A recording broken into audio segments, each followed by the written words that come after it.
Update tayo sa kaganapan sa Bacolod guys. Grabe ang ulan, mukhang may bagyo sa Bacolod. Post nga ni Janine Gutierrez, hindi pa nga daw siya kumakanta, bumagyo na. Kaya siksika ng mga tao at sumilong muna sina Janine.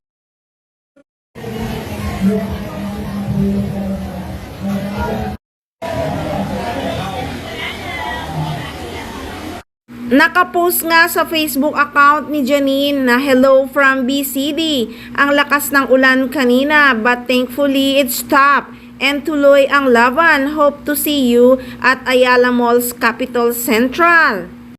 Kahit nga napakalakas ng ulan ay talagang naroon pa rin ang mga fans, nakangiti at enjoy na enjoy pa rin.